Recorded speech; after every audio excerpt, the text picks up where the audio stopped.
कर दिया जी लाइव है। कर दिया। चलिए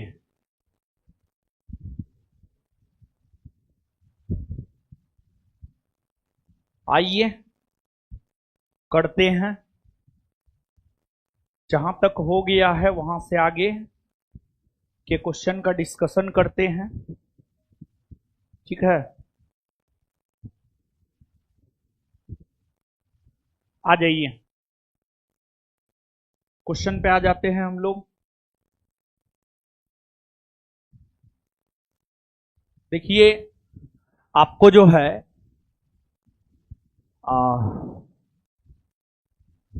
जनवरी 2025 से जून 2025 तक के 1000 प्लस क्वेश्चन का डिस्कशन हम करवा रहे हैं, जिसमें इससे पहले 2 क्लास हुआ है, आज तीसरा क्लास है। तो आइए देखते हैं जो भी क्वेश्चन है। पहला क्वेश्चन है, किस तिथि को राष्ट्रीय मतदाता दिवस के रूप में मनाया जाता है?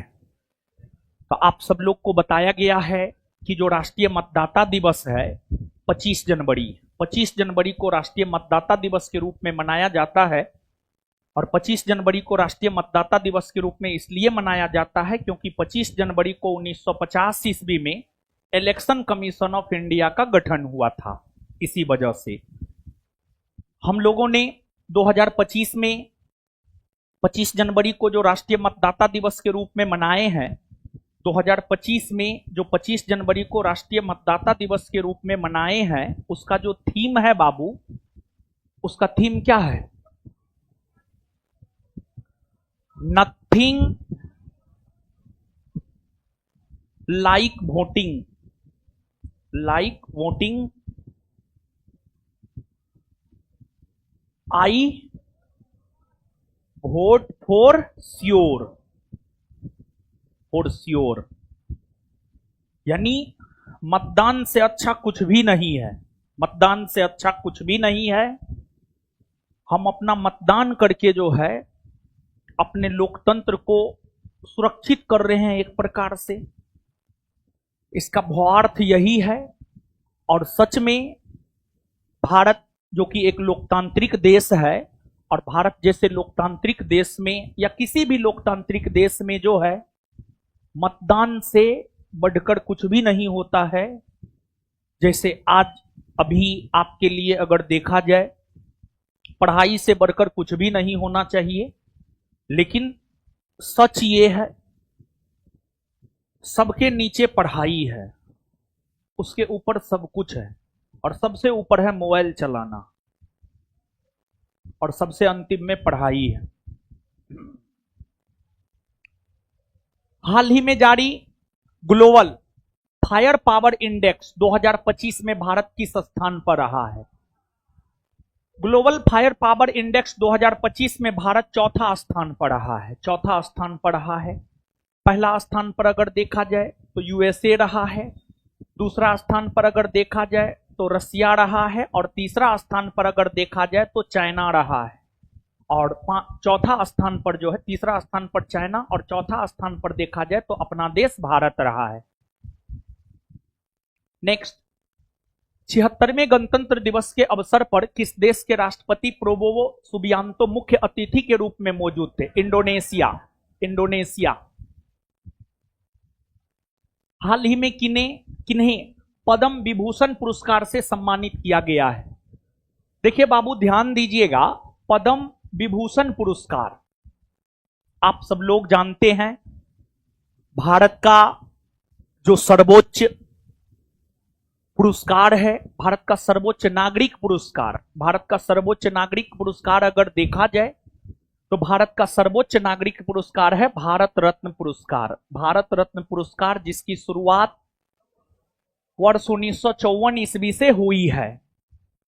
भारत रत्न पुरस्कार के साथ साथ ही पद्म पुरस्कारों की भी शुरुआत हुई है। भारत रत्न पुरस्कार के साथ साथ ही जो है पद्म पुरस्कारों की शुरुआत हुई है। पद्म पुरस्कार यानी पद्म पुरस्कार की शुरुआत भी 1954 ईस्वी से ही हुई है।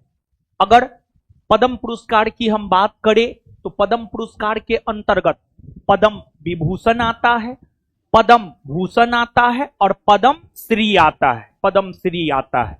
भारत का अगर सर्वोच्च नागरिक सम्मान देखा जाए तो भारत रत्न है। दूसरा सर्वोच्च नागरिक सम्मान अगर देखा जाए तो दूसरा सर्वोच्च नागरिक सम्मान पद्म विभूषण है। और तीसरा सर्वोच्च नागरिक सम्मान अगर देखा जाए तो तीसरा सर्वोच्च नागरिक सम्मान है पद्म भूषण। और चौथा सर्वोच्च नागरिक सम्मान अगर देखा जाए तो चौथा सर्वोच्च नागरिक सम्मान है पद्म श्री, पद्म श्री। जहां तक पद्म पुरस्कारों का सवाल है, सामान्य तौर पर एक वर्ष में 120 लोगों को पद्म पुरस्कार दिया जाता है। सामान्य तौर पर एक वर्ष में 120 लोगों को पद्म पुरस्कार दिया जाता है, लेकिन वो ब्रह्मा जी का लकीर नहीं है कि 121 नहीं हो सकता है, 122 नहीं हो सकता है, 122 भी हो सकता है, 121 भी हो सकता है। जैसे भारत रत्न को ही लेकर अगर देखा जाए तो भारत रत्न को ही लेकर जो है यह प्रावधान था कि एक वर्ष में अधिक से अधिक 3 लोगों को दिया जा सकता है।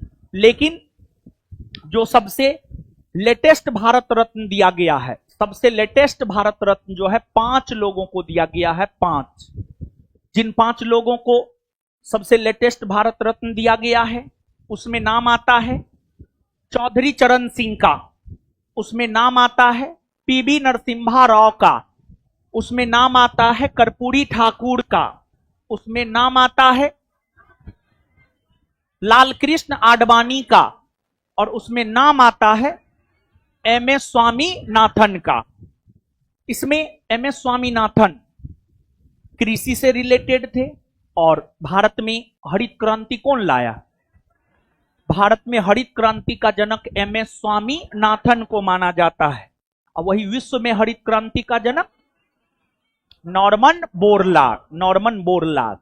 और अगर हरित क्रांति नहीं आता तो फिर जितनी तीव्र गति से जनसंख्या बढ़ रही है, इस जनसंख्या के पेट का पालन करना मुश्किल ही नहीं नामुमकिन हो जाता। तो बहुत अच्छा हुआ कि हरित क्रांति आ गया, और हरित क्रांति के आने के वजह से ही इतना अधिक गेहूं चावल का उत्पादन हो जाता है कि लोगों को खाने के लिए अनाज मिल जाता है। अरे हरित क्रांति क्या है? हरित क्रांति कोई तोप थोड़े है यार, हरित क्रांति कोई तोप नहीं है, बल्कि हरित क्रांति में होता यह है कि उन्नत किस्म के बीज को खेत में बोया जाता है, उसको समय समय पर सिंचाई किया जाता है, रासायनिक उर्वरक का प्रयोग किया जाता है, मार्केटिंग का व्यवस्था किया जाता है। यही तो हरित क्रांति है। और हरित क्रांति है क्या? जैसे आप विद्यार्थीगण पढ़ने के लिए तो पढ़ते ही हैं, लेकिन आपकी प्रोडक्टिविटी इसलिए ज्यादा नहीं हो पाती है और इसलिए बेहतर नहीं हो पाती है क्योंकि जो एक सुव्यवस्थित तरीका होना चाहिए, कितना मात्रा में पढ़ना है, क्या नहीं पढ़ना है, मतलब ये सब की कमी आप में होती है। इसी वजह से जो मिलता है पढ़ते रहते हैं। जैसे अभी YouTube खोलिएगा, सब कोई जिसको पूरा पॉलिटी, हिस्ट्री, ज्योग्राफी का सिलेबस मालूम नहीं है वो पीपीटी पे आ गया, फलना हुआ, चिल्ला हुआ, ढेकना हुआ। और अभी बिहार पुलिस के बच्चों को सबसे ज्यादा जरूरी किस चीज से बचने का है पता है?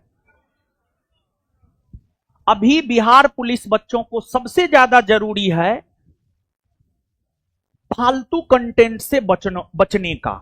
एक तो ये है, और दूसरा जो जरूरत है, अब 16 तारीख को एग्जाम है, आज पता नहीं 9-10 क्या तारीख है, 9 है। तो एक तो अब नया कुछ भी नहीं पढ़ना है, जो पढ़े हैं उसी का रिवीजन करना है। जिनका 16 तारीख को एग्जाम है उसको कुछ भी नया नहीं पढ़ना है। ये नहीं कि कोई यूट्यूब पे आके हुआ कर रहा है, उसी हुआ में लगे हुए हैं। सेल्फ स्टडी बहुत ज्यादा जरूरी है। आप कितनों पढ़ लीजिए, लेकिन अगर आप लास्ट टाइम में स्वयं से रिवीजन करके नहीं जाएंगे तो जो एक कॉन्फिडेंस होता है, सेल्फ कॉन्फिडेंस, वो आप में नहीं आता है। और अगर सेल्फ कॉन्फिडेंस नहीं आता है, कितनों बड़े विद्वान हैं, परीक्षा आपका नहीं निकलने वाला है, कम में विद्वान रहिए, लेकिन सेल्फ कॉन्फिडेंस अपने भीतर लाइए। और वो सेल्फ कॉन्फिडेंस आएगा सेल्फ स्टडी से। Without self study self confidence नहीं आ सकता है। यानी एस बराबर एस, सेल्फ स्टडी बराबर सेल्फ कॉन्फिडेंस। और जो सेल्फ स्टडी करेगा उसमें सेल्फ कॉन्फिडेंस आएगा, और जिसमें सेल्फ कॉन्फिडेंस आ गया उसको कम नॉलेज भी है, दुनिया का कोई ताकत उसको उसके रिजल्ट को नहीं रोक सकता है। एग्जाम में 1 सेकंड के लिए आपका आत्मविश्वास नहीं डगमगाना चाहिए। अगर 1 सेकंड के लिए आपका आत्मविश्वास डगमगा जाता है तो बात आपका खत्म है, आपका कहानी खत्म है। आप कितना मेहनत किए कोई फर्क नहीं पड़ता है। तो आपको नियम तो बहुत कुछ है, और नियम बनाया ही जाता है तोड़ने के लिए। तो 120 लोगों को मिलना चाहिए, लेकिन आपको 2025 में 26 जनवरी की पूर्व संध्या जो पद्म पुरस्कारों की घोषणा हुई है, उसमें 7 लोगों को पद्म विभूषण दिया जाना है। 7 लोगों को पद्म विभूषण दिया जाना है। फिर इसके बाद 19 लोगों को पद्म भूषण दिया जाना है, और 113 लोगों को पद्म श्री दिया जाना है। 113 लोगों को पद्म श्री दिया जाना है। टोटल आप जोड़िएगा तो हमको लगता है 120 से ज्यादा हो जाएगा। अपना जोड़ लीजिएगा, जो भी आएगा। कितना आ रहा है? 139। तो 139 लोगों को जो है पद्म पुरस्कार दिया गया है, जिसमें 7 लोगों को पद्म विभूषण, 19 को पद्म भूषण और 113 को पद्म श्री। इसमें नागेश्वर रेड्डी, जगदीश सिंह खेहर, रजनीकांत लाखिया, लक्ष्मी नारायण सुब्रमण्यम, ये सबको भी दिया गया है, और इन सबको जीवित रहते दिया गया है। लेकिन जो ऑप्शन नंबर सी में है, वासुदेव नायर, ओसामू सुजुकी और शारदा सिन्हा, इन तीनों को मरणोपरांत यह पुरस्कार दिया गया है। यानी कहीं ना कहीं इस बात की ओर हम इशारा कर रहे हैं कि जिस प्रकार भारत रत्न पुरस्कार की अगर हम बात करें तो भारत रत्न पुरस्कार मरणोपरांत भी दिया जाता है, उसी प्रकार अगर पद्म पुरस्कारों की हम बात करें तो जो पद्म पुरस्कार है वह भी मरणोपरांत भी दिया जाता है। जैसा कि इन 4 लोगों को जीवित रहते और नीचे के 3 लोगों को मरणोपरांत पद्म विभूषण पुरस्कार दिया गया है। और कहने का मतलब यह हुआ कि इसका उत्तर होना चाहिए उपरोक्त में सबको पद्म विभूषण पुरस्कार मिला है। और एक बात बाबू आप और जान लीजिए कि पद्म भूषण पुरस्कार की शुरुआत भारत रत्न के साथ हुई, लेकिन 1977 से 1980 के बीच में तथा 1993 से 1997 के बीच में, 1977 से 1980 के बीच में और 1993 से 1997 के बीच में पद्म पुरस्कार नहीं दिया गया है। ऑस्ट्रेलियन ओपन ग्रैंड स्लैम 2025 के पुरुष एकल विजेता हैं। देखिए बाबू, टेनिस जगत में 4 ग्रैंड स्लैम प्रतियोगिता का आयोजन होता है, और टेनिस जगत में जो 4 ग्रैंड स्लैम प्रतियोगिता का आयोजन होता है उसमें एक ऑस्ट्रेलियन ओपन होता है, दूसरा फ्रेंच ओपन होता है, तीसरा विंबलडन ओपन होता है और चौथा यूएस ओपन होता है। सबसे पहले ऑस्ट्रेलियन ओपन होता है, दूसरा फ्रेंच ओपन, तीसरा विंबलडन ओपन और सबसे अंतिम में यूएस ओपन होता है। अभी विंबलडन ओपन हो रहा है और विंबलडन ओपन लंदन में होता है। जैसे ऑस्ट्रेलियन ओपन है तो ऑस्ट्रेलियन ओपन ऑस्ट्रेलिया में होता है, फ्रेंच ओपन फ्रांस में होता है, विंबलडन ओपन लंदन में होता है और यूएस ओपन अमेरिका में होता है। अभी कोहली और उनकी पत्नी जो है आपको विंबलडन ओपन देखने के लिए गया हुआ था, समझ गए, और गई हुई थी। तो अभी विंबलडन ओपन चल रहा है, लेकिन ऑस्ट्रेलियन ओपन आयोजित हो चुका है। ऑस्ट्रेलियन ओपन 2025 पुरुष एकल के विजेता की अगर हम लोग बात करें तो ऑस्ट्रेलियन ओपन 2025 पुरुष एकल के विजेता बने हैं जेनिक सीनर बने हैं। वहीं अगर देखा जाए ऑस्ट्रेलियन ओपन ग्रैंड स्लैम 2025 महिला एकल की विजेता बनी है medicine keys. Australian open grand slam 2025 पुरुष एकल के विजेता जेनिक सीनर, महिला एकल की विजेता मेडिसन कीज। और फिर जैसे टेनिस में होता क्या है कि सिंगल खिलाड़ी खेलता है, फिर डबल खेलता है, फिर मिक्स खेलता है, समझिए, फिर मिक्स खेलता है। जैसे एक लड़का एक लड़की के साथ खेल रहा है, सिंगल हो गया, सॉरी, एक लड़की एक लड़की के साथ खेल रही है, सिंगल हो गया। दो लड़की के साथ खेल रही है, डबल हो गया। फिर एक लड़का एक लड़की एक तरफ है और एक लड़का एक लड़की दूसरे तरफ है, ये मिक्स हो गया। तो सिंगल ये है। फिर आपको हैरी, हेलियोवारा एवं हैंडी पेटर, ये ऑस्ट्रेलियन ओपन ग्रैंड स्लैम 2025 में पुरुष डबल्स का खिताब जीता है, पुरुष डबल्स का खिताब जीता है। और कैटरीना सिनियाकोवा एवं टेलर टाउनसेंड जो है ऑस्ट्रेलियन ओपन ग्रैंड स्लैम 2025 में महिला डबल्स का खिताब जीती है, महिला डबल्स का खिताब जीती है। सामान्य तौर पर जो है ना पुरुष एकल महिला एकल ही पूछता है, तो पुरुष एकल और महिला एकल तो एकदम याद रखना है, लेकिन ऑप्शन इस प्रकार से सजाए हैं, पुरुष एकल, महिला एकल, पुरुष डबल, महिला डबल, सब विजेता का नाम इसमें शामिल हो गया है। और हमेशा इतिहास या वर्तमान उसी को याद रखता है जो विजेता होता है, समझिए, जो विजेता होता है उसको इतिहास भी याद रखता है और उसको वर्तमान भी याद रखता है। तो इसी वजह से प्रयास कीजिए विजेता बनने का। नीति आयोग ने जनवरी 2025 में वित्तीय स्वास्थ्य सूचकांक 2025 जारी किया है। इसमें शीर्ष पर ओडिशा रहा है, दूसरा स्थान छत्तीसगढ़ का रहा है और तीसरा स्थान गोवा का रहा है। रिलायंस इंडस्ट्रीज कहां पर दुनिया का सबसे बड़ा डेटा सेंटर बनाने की घोषणा की है? दुनिया का सबसे बड़ा डेटा सेंटर बनाने की घोषणा रिलायंस इंडस्ट्रीज ने जामनगर में किया है, जामनगर। और जामनगर जो है आपको गुजरात में है, जामनगर गुजरात में है।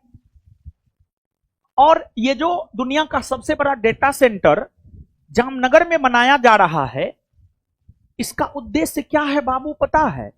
भारत को तकनीकी में, टेक्नोलॉजी में आगे भारत को टेक्नोलॉजी में आगे बढ़ाना है।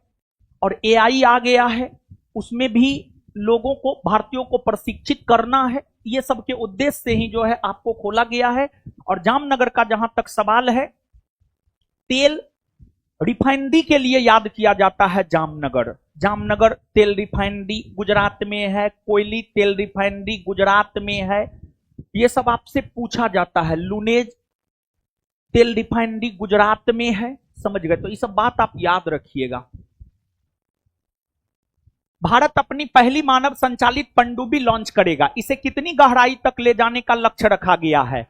इसे 6000 मीटर की गहराई तक ले जाने का लक्ष्य रखा गया है। और भारत अपनी पहली मानव संचालित पनडुब्बी जो लॉन्च किया है, जिसे 6000 मीटर की गहराई तक ले जाने का लक्ष्य रखा गया है, इस मिशन को नाम दिया गया है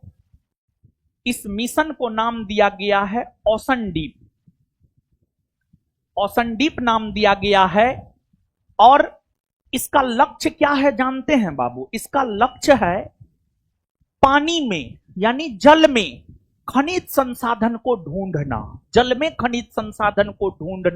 जल के भीतर खनिज संसाधन को ढूंढना इसका उद्देश्य है। जनवरी 2025 में भारत के किन दो शहरों को आर्द्रभूमि शहरों की वैश्विक सूची में शामिल किया गया है? इंदौर और उदयपुर को आर्द्रभूमि शहरों की वैश्विक सूची में शामिल किया गया है। डिप्सिक एआई कंपनी के संस्थापक कौन है? डिप्सिक एआई कंपनी जो है चीन की कंपनी है और इसके खोजकर्ता है लियान वेनफेंग।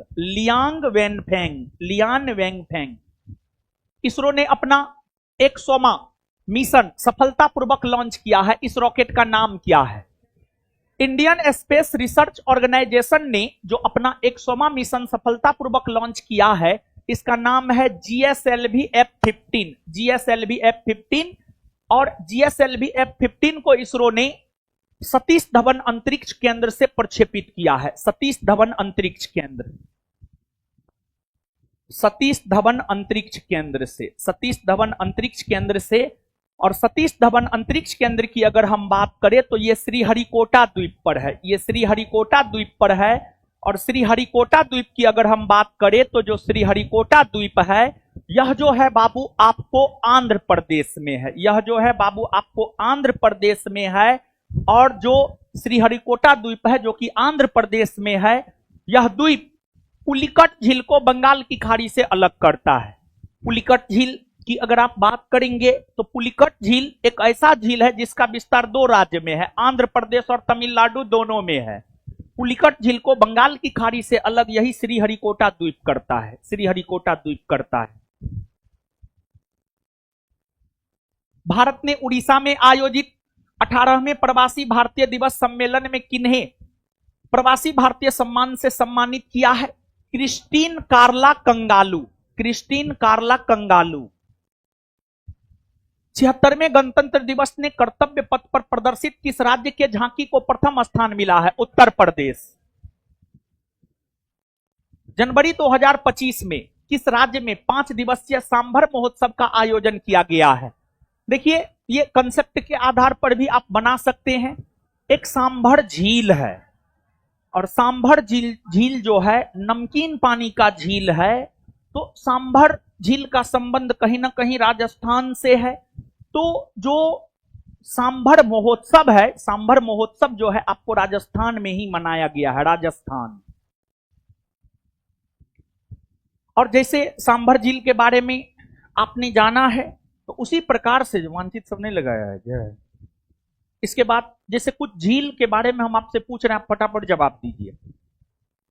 डल झील कहां है? बुलर झील कहां है? नागिन झील कहां है? शेषनाग झील कहां है? देखिए, डल, बुलर, नागिन, शेषनाग ये सब जम्मू कश्मीर में है। सोमोरिरी झील कहां है? लद्दाख। कहां है? लद्दाख में है। चिल्का झील कहां है? ओडिशा में है। चिल्का झील ओडिशा में है। चलिए, पुलिकट झील कहां है? आंध्र प्रदेश में। आंध्र प्रदेश तमिलनाडु दोनों के सीमा पर है। इसके बाद जो है कोलेरू झील कहां है? आंध्र प्रदेश। आंध्र प्रदेश में। भोज झील कहां है? भोज झील, तवा झील ये सब मध्य प्रदेश, मध्य प्रदेश में। कहां है? मध्य प्रदेश में है। इसके बाद जो है आपको और भी अनेकों झील है, जैसे आपको पेरियार झील कहां है? कहां है? केरल में है। लोकटक झील कहां है? मणिपुर में है। नल सरोवर, नारायण सरोवर कहां? गुजरात में है। राजसमंद, जयसमंद कहां है? राजस्थान में है। तो अलग अलग झील जो है भारत के अलग अलग राज्य में है। पुस्तक Soumitra Chatterjee and his world के लेखक कौन है? इसके लेखक है सेगमित्रा चटर्जी। सेगमित्रा चटर्जी। वर्ष 2025 के लिए किन्हें stack outstanding service award दिया गया है? Stack outstanding service award Mrityunjay Mahapatra को दिया गया। मृत्युंजय महापात्रा को दिया गया। जानते हैं जो स्टैक है अमेरिका की एक प्रकार से कहिए तो अमेरिका की एक संगठन है, और स्टैक नामक संगठन जो है मौसम संबंधी सूचना देता है। मौसम संबंधी सूचना देता है, समझ गए? ग्रामीण क्रिकेट लीग शुरू करने वाला देश का पहला राज्य कौन बना है? बिहार। कौन बना है? बिहार। जनवरी 2025 में किस देश को WHO मलेरिया मुक्त घोषित किया है? देखिए, वर्ल्ड हेल्थ ऑर्गेनाइजेशन मलेरिया मुक्त किस देश को किया है? जॉर्जिया को किया है। जॉर्जिया को किया है। देखिए बाबू, किसी देश को WHO मलेरिया मुक्त तब घोषित करता है जब लगातार 3 वर्षों तक उस देश में मलेरिया का कोई केस नहीं आता है।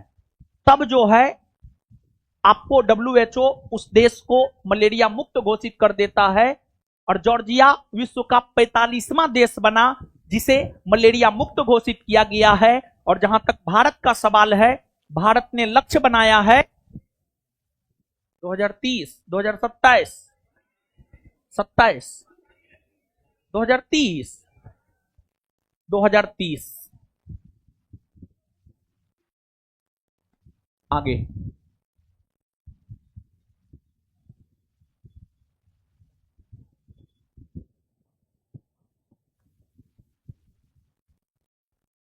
आगे आइए। आईसीसी पुरुष क्रिकेट ऑफ द ईयर 2024 किन्हें दिया गया? जसप्रीत बुमराह। और ICC men's one day cricketer of the year,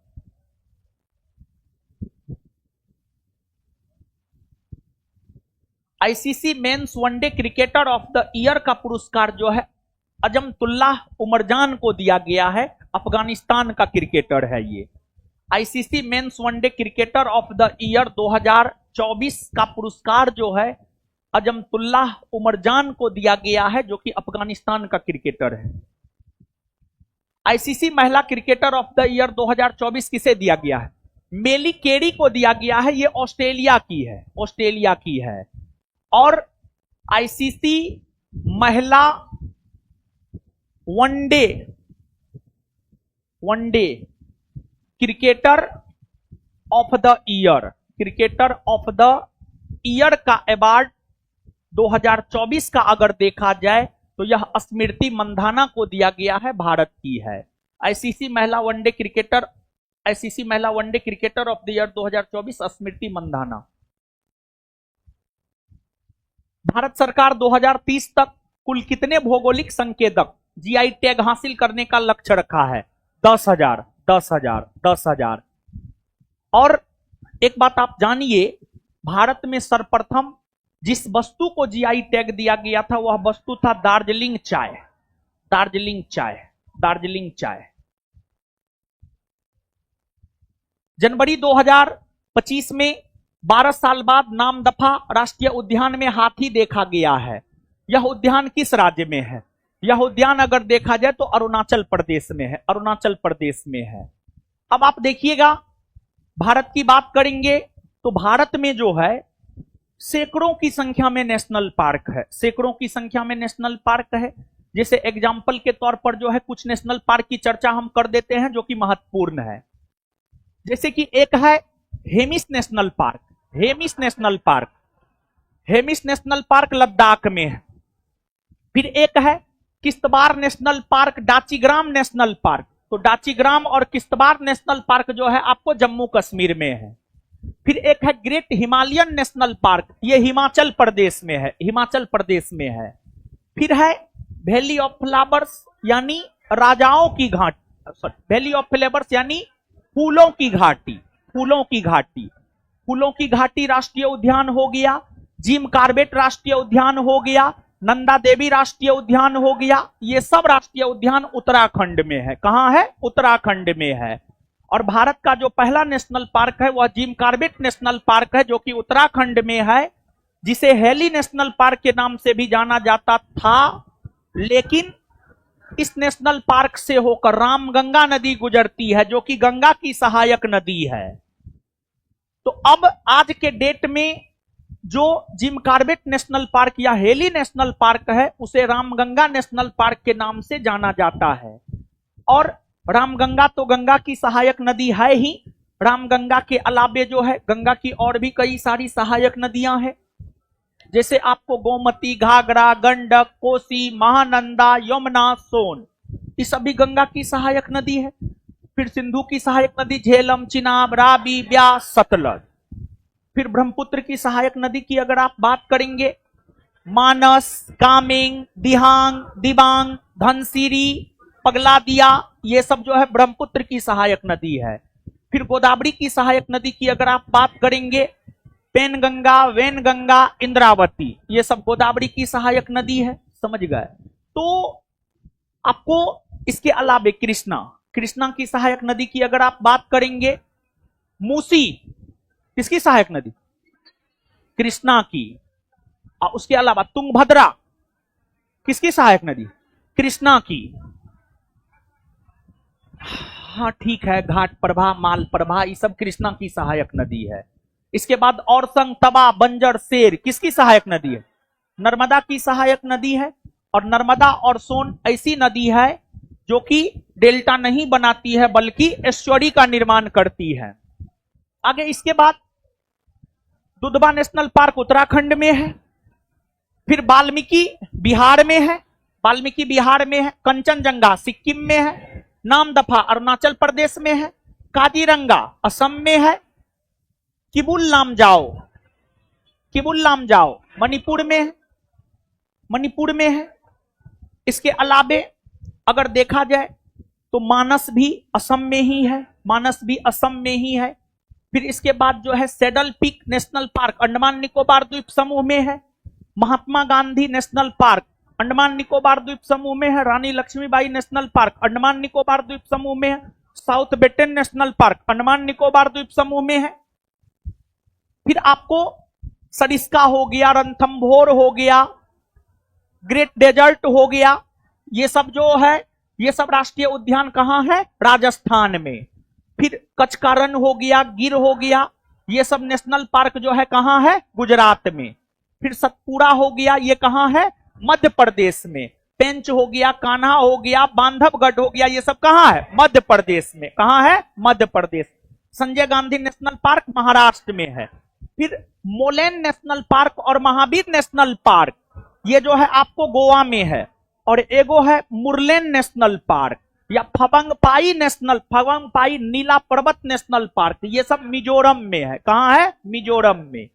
इसके बाद जो है आपको नागरहोल हो गया, डंडेल हो गया, बांदीपुर हो गया, बनेरघट्टा हो गया, ये सब नेशनल पार्क कर्नाटक में है। कहां है? कर्नाटक में। फिर silent valley national park Kerala में है, Indira Gandhi national park, Mudumalai national park, ये सब तमिलनाडु में है। कहां है? तमिलनाडु में है। इंद्रावती नेशनल पार्क जो है आपको छत्तीसगढ़ में है। फिर सिमलीपाल हो गया, भीतरकनिका हो गया, ये सब नेशनल पार्क जो है आपको ओडिशा में है। ओडिशा में है। किस लघु फिल्म को 2025 के ऑस्कर में सर्वश्रेष्ठ लाइव एक्शन लघु फिल्म श्रेणी में नामांकित किया गया है? अनुजा, अनुजा को किया गया है। देखिए बाबू, ऑस्कर, जहां तक ऑस्कर का सवाल है, ऑस्कर विश्व का सबसे बड़ा फिल्म के क्षेत्र में दिया जाने वाला पुरस्कार है। और 2025 में ऑस्कर पुरस्कार की अगर बात करें तो 2025 में ऑस्कर के अंतर्गत जो है सर्वश्रेष्ठ फिल्म का अवार्ड, सर्वश्रेष्ठ फिल्म का अवार्ड अगर देखा जाए तो अनोरा को मिला है। ऑस्कर अवार्ड 2025 के अंतर्गत सर्वश्रेष्ठ फिल्म का अवार्ड अनोरा को मिला है। सर्वश्रेष्ठ अभिनेता का अवार्ड एड्रियन ब्राडी को मिला है। और सर्वश्रेष्ठ अभिनेत्री का अवार्ड अगर देखा जाए, किसको मिला है? माइकी मेडिसन, माइकी मेडिसन को मिला है। Mikey Madison, Mikey Madison, Mikey Madison, Mikey Madison, Mikey Madison. ठीक है, इसको कैसे याद रखिएगा पता है? नहीं बोलेंगे। देखिए, सामान्य तौर पर जो लड़का प्रेम में पड़ा रहता है, ठीक है, उसके लिए दवाई का काम कौन करता है? उसकी गर्लफ्रेंड। अभिनेत्री यानी महिला, माइकी मेडिसन मेरा मेडिसन, मेरा दवा। चर्चा में रहा नेटून थिबू द्वीप किस देश के अंतर्गत आता है? श्रीलंका। श्रीलंका। बिहार सरकार ने खेल विश्वविद्यालय राजगीर का पहला कुलपति किन्हें नियुक्त किया है? एक तो एक क्वेश्चन में ही एक क्वेश्चन है कि बिहार का पहला खेल विश्वविद्यालय कहां खोला गया है? राजगीर में।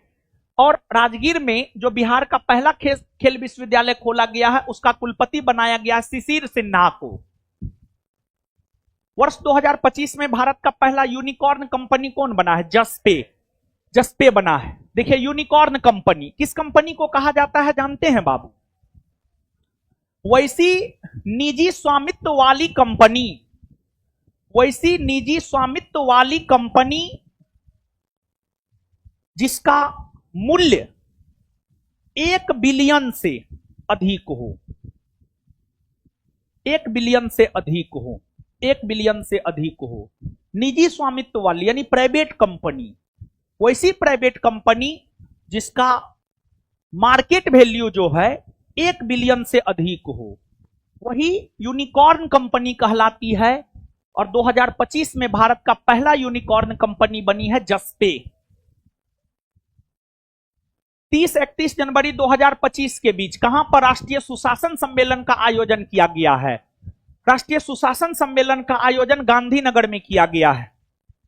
भारतीय सस्टेनेबल नेचुरल रबर पहल का उद्घाटन कहां किया गया है? केरल के कोट्टायम में, केरल के कोट्टायम में किया गया है। FIDE फाइड शतरंज विश्व कप 2025 का आयोजन किस देश में होगा? भारत। सम्मान संजीवनी ऐप को किसने लॉन्च किया है? हरियाणा। किस राज्य ने आपदा चेतावनी कवचम को लॉन्च किया है? आपदा चेतावनी कवचम को लॉन्च किया है केरल। चर्चा में रही दुर्लभ उमा महेश्वर मूर्ति की खोज किस राज्य में की गई है? उमा महेश्वर मूर्ति की खोज कर्नाटक में की गई है, कर्नाटक के उडुपी जिला में, उडुपी जिला में, कर्नाटक के उडुपी जिला में। और यह जो मूर्ति है, यह मूर्ति भगवान शिव की मूर्ति है, भगवान शिव और उनकी अर्धांगिनी पार्वती की मूर्ति है। और यह मूर्ति पंच धातु से बना हुआ है, 5 प्रकार के धातुओं को मिला करके जो है इस मूर्ति का निर्माण जो है आपको किया गया है। और एक बात जानिए बाबू आप कि कर्नाटक दक्षिण भारत में है। दक्षिण भारत में चोल वंश, पल्लव वंश, चेर वंश, पांड्य वंश, राष्ट्रकूट वंश, चालुक्य वंश का शासन रहा है। जब आप इन राजवंशों को पढ़ेंगे तो इन राजवंशों में सबसे शक्तिशाली चोल वंश रहा है। और चोलों की अगर आप बात करेंगे तो अधिकतर चोल शासक जो है शैव धर्म को माना करता था, और चोल शासक शैव धर्म को माना करता था, भगवान शिव की आराधना किया करता था। और भगवान शिव के सम्मान में दक्षिण भारतीय राजाओं के द्वारा भगवान शिव का बड़ा बड़ा मंदिर बनाया गया था, जिसमें चोल राजवंश के राजा राजराज प्रथम के द्वारा अपनी राजधानी तंजौर में एक बृहदेश्वर शिव मंदिर का निर्माण करवाया गया था, जिस बृहदेश्वर शिव मंदिर को पर्सी ब्राउन नामक इतिहासकार ने भारतीय वास्तुकला का निकष कहा है, भारतीय वास्तुकला का निकष कहा है। रक्षा मंत्री राजनाथ सिंह ने किस युद्ध क्षेत्र निगरानी प्रणाली का अनावरण किया है? संजय युद्ध क्षेत्र निगरानी प्रणाली, रक्षा मंत्री ने संजय नामक युद्ध क्षेत्र निगरानी प्रणाली का जो है अनावरण किया है। एक बात बताइए बाबू, महाभारत का जो युद्ध हो रहा था, धृतराष्ट्र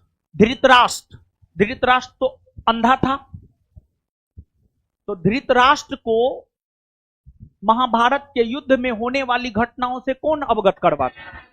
संजय अवगत करवाता था? नहीं अवगत करवाता था। तो वही कंसेप्ट है। देखिए जो बीजेपी है, बीजेपी का मदर संगठन आरएसएस है, और आरएसएस हिंदुत्ववादी संगठन है। बीजेपी के क्रियाकलाप का अगर आप थोड़ा अध्ययन करेंगे तो हिंदुत्ववादी विचारधाराओं का समागम उसमें आपको देखने को मिलेगा। समझ गए? तो संजय, किस संस्था ने आई स्पॉट पोर्टल लॉन्च किया है? सेबी ने आई स्पॉट पोर्टल लॉन्च किया है। सेबी की स्थापना 1988 में हुई है। आरबीआई भारत का केंद्रीय बैंक है, यह 1935 में स्थापित हुआ है। नीति आयोग का गठन योजना आयोग के स्थान पर 1 जनवरी 2015 को हुआ है, और एनसीईआरटी का गठन 1961 में हुआ है। 30 जनवरी 2025 को केंद्र सरकार ने नेशनल क्रिटिकल मिनरल मिशन को मंजूरी दी है। इसके लिए कितना बजट आवंटित किया गया है? इसके लिए 16,300 करोड़ 16,300 करोड़ की राशि आवंटित की गई है। किस देश ने वर्ष 2025 को समुदाय का वर्ष घोषित किया है? यूएई, संयुक्त अरब अमीरात ने वर्ष 2025 को समुदाय का वर्ष घोषित किया है। और जो समुदाय का वर्ष घोषित किया है, इसका थीम यूएई ने रखा है हाथ में हाथ, हाथ में हाथ, हाथ में हाथ। और ये जो यूएई ने समुदाय का वर्ष 2025 को घोषित किया है, इसका उद्देश्य है लोगों में समानता के भाव का विकास करना, लोगों में आपसी सामंजस्य बनाना, लोगों में आपसी सामंजस्य बनाना। चर्चा में रहा छठा अंतर्राष्ट्रीय बाजरा महोत्सव का आयोजन कहां किया गया है? बेंगलुरु में किया गया। बेंगलुरु। जानते हैं बाबू, बाजरा, बाजरा क्या है पता है? मोटा अनाज है। बाजरा मोटा अनाज है। ज्वार, बाजरा, मक्का, ये सब मोटा अनाज है। और मोटा अनाज जो है स्वास्थ्य के लिए लाभदायक होता है।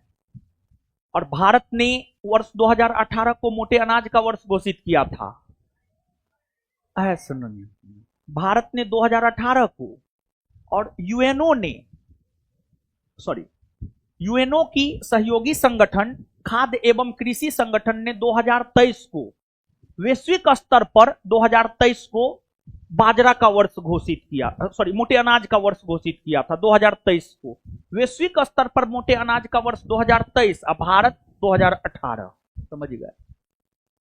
ये जो मोटा अनाज सब है, इसका उत्पादन राजस्थान करता है। मोटा अनाज को कम पानी की आवश्यकता होती है। समझ गए? गणतंत्र दिवस की पूर्व संध्या पर कुल कितने व्यक्तियों को वीरता या सेवा पदक से सम्मानित किया गया? 942।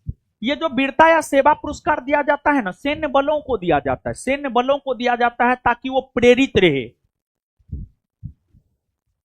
प्रधानमंत्री श्री नरेंद्र मोदी ने किस मैदान से Utkarsh Orissa make in Odisha conclave का उद्घाटन किया है? जनता मैदान से किया है। ये ओडिशा के भुवनेश्वर में। महिला हॉकी इंडिया लीग 2024-25 का पहला संस्करण किस टीम ने जीता है? ओडिशा वॉरियर्स ने जीता है, सुरमा हॉकी क्लब को हरा करके। ओडिशा वॉरियर्स ने जीता है सुरमा हॉकी क्लब को हरा करके, यानी उपविजेता हुआ सुरमा हॉकी क्लब। असम ने अपना दूसरा राजधानी किस शहर को घोषित किया है? देखिए, आप सब लोग जानते हैं असम की पहली राजधानी है दिसपुर।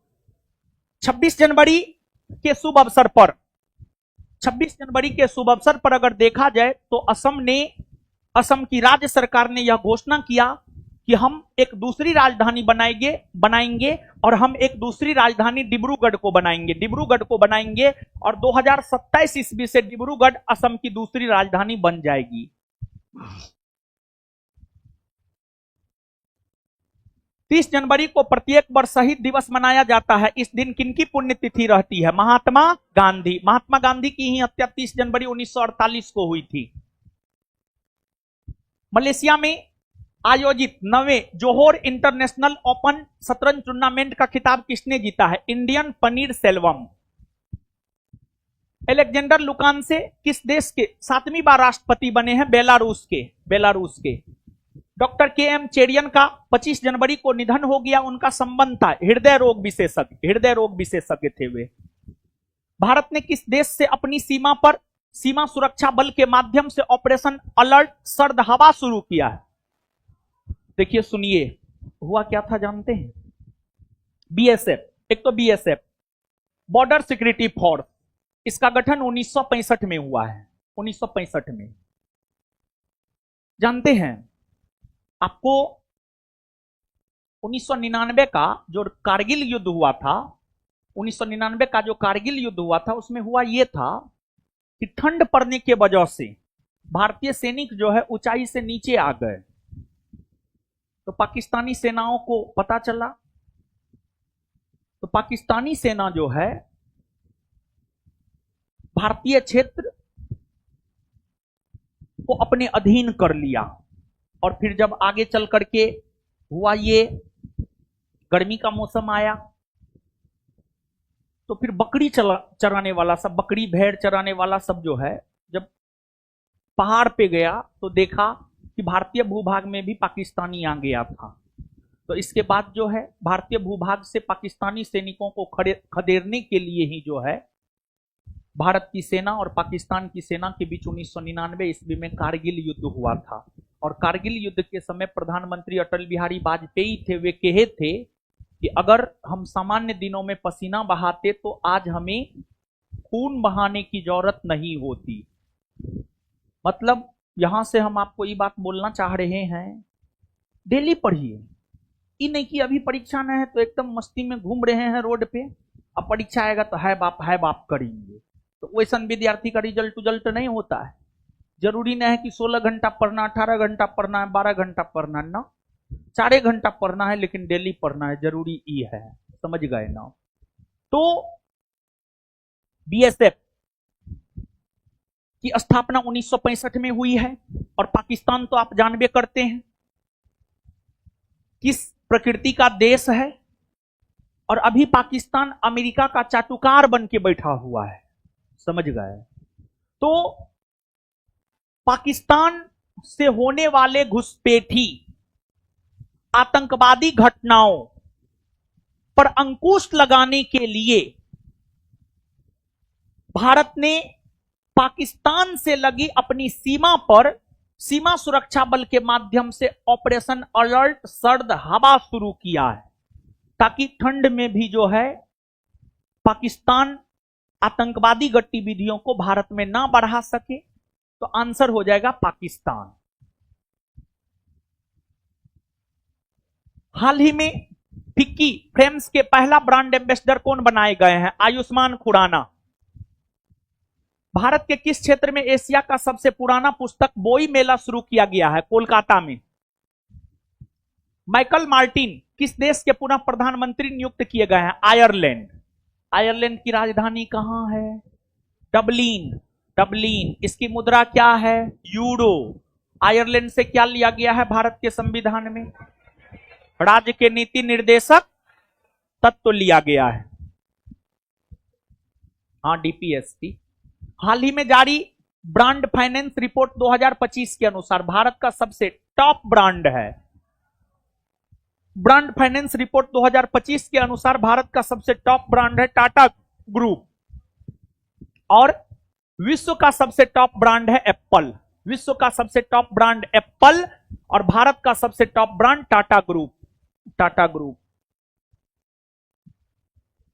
बारबी सू का निधन हो गया, उनका संबंध था। बारबी सू जो है ना, एगो अभिनेत्री थी, ताइवान की अभिनेत्री थी। ताइवान जिसकी राजधानी ताइपे है। ताइवान जिसकी राजधानी ताइपे है, वहीं की अभिनेत्री थी बारबी सू। उनका निधन हो गया है, और उनका निधन जो है निमोनिया के वजह से हुआ। निमोनिया के वजह से हुआ। निमोनिया। आर्थिक सर्वेक्षण 2024-25 के अनुसार वित्त वर्ष 2025-26 में भारतीय अर्थव्यवस्था किस दर से बढ़ने का अनुमान लगाया गया है? देखिए, ध्यान दीजिएगा, जहां तक समझिए। देखिए बाबू, बजट जो है, अब सामान्य तौर पर एक तो बजट की अगर हम बात करें तो बजट संवैधानिक शब्द न है, आप सब लोग जानते हैं। संवैधानिक शब्द है वार्षिक वित्तीय विवरण। वार्षिक वित्तीय विवरण, वार्षिक यानी एक वर्ष, वित्तीय रुपया पैसा, विवरण यानी लेखा जोखा। सरकार के एक वर्ष के आय और व्यय यानी आमदनी और खर्च का जो लेखा जोखा होता है, वही वार्षिक वित्तीय विवरण कहलाता है। उसी को हम लोग बजट कहते हैं।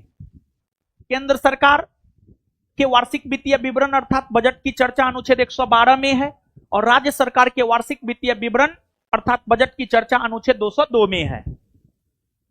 और जहां तक बजट का सवाल है, बजट 1 फरवरी 2025 को आया। सामान्य तौर पर अब बजट 1 फरवरी को ही पेश किया जाता है, और 1 फरवरी 2025 को बजट श्रीमती निर्मला सीतारमण के द्वारा पेश किया गया। और निर्मला सीतारमण का ये 8वां बजट था, वो 8वीं बार बजट पेश की थी। सबसे अधिक बार बजट पेश मोरारजी देसाई ने किया है 10 बार और पी चिदम्बरम 9 बार, निर्मला सीतारमण 8 बार। और देखिए बाबू, आपको बजट से ठीक एक दिन पहले आर्थिक सर्वेक्षण आता है, इकोनॉमिक सर्वे आता है। और जो इकोनॉमिक सर्वे है, इकोनॉमिक सर्वे हमें यह बतलाता है कि पिछले वित्त वर्ष में भारत में ग्रोथ रेट क्या रहा है, आगे हमें कितना लक्ष्य निर्धारित करना चाहिए। तो अभी वर्तमान में बजट से ठीक एक दिन पहले आर्थिक सर्वेक्षण आता है, लेकिन पहले बजट और आर्थिक सर्वेक्षण दोनों एक दिन ही आ जाता था। आजादी से लेकर 1964 ईस्वी तक, आजादी से लेकर 1964 ईस्वी तक बजट और आर्थिक सर्वेक्षण दोनों एक दिन ही आता था। लेकिन 1964 ईस्वी में यह प्रावधान किया गया कि बजट के ठीक एक दिन पहले आर्थिक सर्वेक्षण आएगा, और तब से लेकर आज तक बजट से ठीक एक दिन पहले आर्थिक सर्वेक्षण आता है। और आर्थिक सर्वेक्षण में यही सब दिखलाया जाता है जो हमने आपको बतलाया है। और देखिए, इस बार जो बजट निर्मला सीतारमण ने पेश की है, उस बजट में कई प्रकार की घोषणाएं की गई है। एक तो निर्मला सीतारमण ने बजट भाषण की शुरुआत इस लाइन से की कि देश उसकी मिट्टी से नहीं है, बल्कि देश उसके लोगों से है। और निर्मला सीतारमण अपने बजट भाषण में किसानों को लेकर घोषणा की, किसानों को लेकर घोषणा यह की कि किसान क्रेडिट कार्ड के तहत जो किसानों को 3 लाख रुपया ऋण के तौर पर दिया जाता है, उसकी सीमा को बढ़ाकर 5 लाख तक कर रहे हैं। और असम के नामरूप में यूरिया प्लांट स्थापित करने की भी घोषणा की। इसके अलावे बिहार में मखाना बोर्ड बनाया जाएगा, इसकी भी घोषणा की। इसके अलावे निर्मला सीतारमण के द्वारा यह भी घोषणा किया गया, विकसित भारत के 4 इंजन हैं। भारत ने जो लक्ष्य रखा है 2047 ईस्वी तक भारत को विकसित राष्ट्र बना देंगे, उसके 4 इंजन निर्मला सीतारमण ने बतलाई है। पहला इंजन कृषि, दूसरा एमएसएमई, तीसरा निवेश, चौथा निर्यात। ये विकास के 4 इंजन जो है निर्मला सीतारमण के द्वारा बतलाया गया है। और आपको जो आर्थिक सर्वेक्षण तैयार किया गया है भारत के मुख्य आर्थिक सलाहकार के द्वारा जो है आर्थिक सर्वेक्षण तैयार किया गया था। और भारत के मुख्य आर्थिक सलाहकार की अगर हम लोग बात करें तो भारत के मुख्य आर्थिक सलाहकार थे वी अनंथा नागेश्वरम। भारत के मुख्य आर्थिक सलाहकार की अगर आप बात करेंगे तो भारत के जो मुख्य, याद रखिएगा, ये मुख्य आर्थिक सलाहकार थे, मुख्य आर्थिक सलाहकार आपको वी अनंथा नागेश्वरम, यही है भारत के मुख्य आर्थिक सलाहकार, समझे बाबू। तो आर्थिक सर्वेक्षण 2024-25 के अनुसार वित्त वर्ष 2025-26 में भारतीय अर्थव्यवस्था किस दर से बढ़ने का अनुमान लगाया गया है? 6.3% से 6.8%, 6.3% से 6.8%। और देखिए, एक बात हम आपको बता रहे हैं कि देखिए ये वाला सब्जेक्टिव नोट है, सब्जेक्टिव भी हम आप लोग को दिए हैं बैच के बच्चा को दे दिए हैं हम, और आप लोग को भी हमको लगता है कि हम बोले थे ले लेने के लिए। इसमें आप देखिएगा कि मंथ वाइज है, और जो भी नियुक्ति है, जो भी नियुक्ति सब है, सब जो है नियुक्ति आपको इसमें देखने को मिल जाएगा। जैसे फरवरी में पहला पेज पे देखिए, फरवरी में ही पहला पेज पे है, संतोष यादव को NHAI के अध्यक्ष के रूप में कार्यकाल 2027 तक बढ़ाया गया है। VVR सुब्रमण्यम नीति आयोग के CEO का कार्यकाल 1 वर्ष के लिए बढ़ाया गया है, यानी अभी भी नीति आयोग के CEO चीफ एग्जीक्यूटिव ऑफिसर जो है VVR सुब्रमण्यम बने रहेंगे। भारत का प्रधान आर्थिक सलाहकार अनंत नागेश्वरम है। इनके कार्यकाल को 31 मार्च 2027 तक बढ़ा दिया गया है। लोकसभा के महासचिव उत्पल कुमार है। एनसीसी के 34वें महानिदेशक गुरबिल पाल सिंह है। एसएससी के अध्यक्ष एस गोपाल कृष्णन है। सीबीआई के प्रमुख परवीन सूद है। 19वें सीबीसी प्रवीण कुमार श्रीवास्तव है। रॉ के प्रमुख रवि सिन्हा है। ईडी के निदेशक राहुल नवीन है। 28वें महालेखा नियंत्रक एसएस दुबे है। 15वें के संजय मूर्ति है। 18वीं लोकसभा के अध्यक्ष ओम बिरला है। सॉलिसिटर जनरल ऑफ इंडिया वर्तमान में तुषार मेहता है। 14वां उपराष्ट्रपति जगदीप धनखड़ है। 15वां राष्ट्रपति द्रौपदी मुर्मू। 15वां प्रधानमंत्री नरेंद्र मोदी है। राज्यसभा के सभापति जगदीप धनखड़ है। तो ये सब है, सब्जेक्टिव नोट में है। और भी अंतरराष्ट्रीय नियुक्ति वाला भी जो है आपको सब्जेक्टिव नोट में मिल जाएगा। तो ऑब्जेक्टिव के साथ साथ सब्जेक्टिव भी आपको पढ़ना है। आगे आर्थिक सर्वेक्षण 2024-25 के अनुसार वित्त वर्ष 2024 में बेरोजगारी दर कितना प्रतिशत रहा? 3.2%। अमेरिका किस देश में अब प्रवासी बंदीगृह स्थापित करेगा? क्यूबा में। एक बात बता, क्यूबा कैरिबियन सागरीय देश है। क्यूबा जो है कैरिबियन सागरीय देश है। कहां गया जी क्यूबा यहां है, देखिए। उत्तरी अमेरिका महादेश दक्षिणी अमेरिका महादेश के बीच में यहां पर कैरिबियन सागर है। कैरिबियन सागर में ही देश है क्यूबा। और जैविक खेती करने वाला विश्व का पहला देश कौन है? क्यूबा।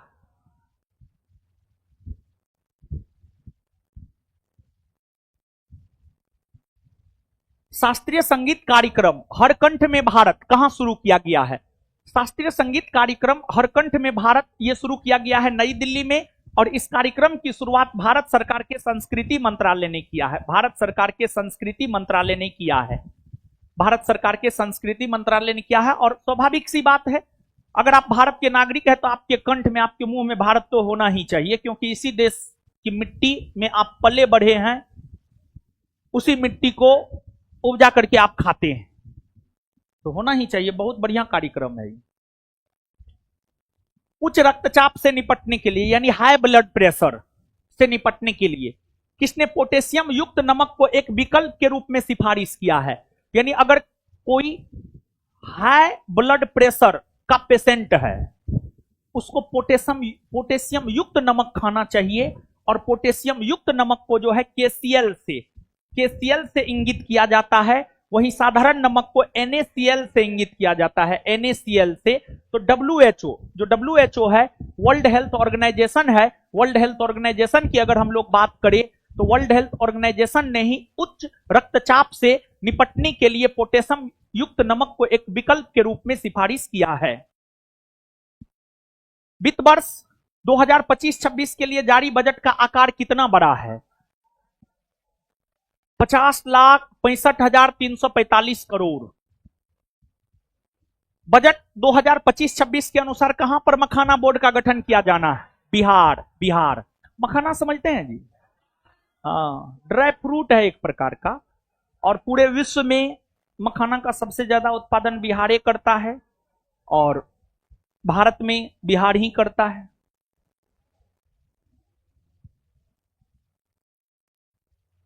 बजट 2025-26 के अनुसार बीमा क्षेत्र में एफडीआई की सीमा बढ़ाकर कितना प्रतिशत कर दिया गया? 100%।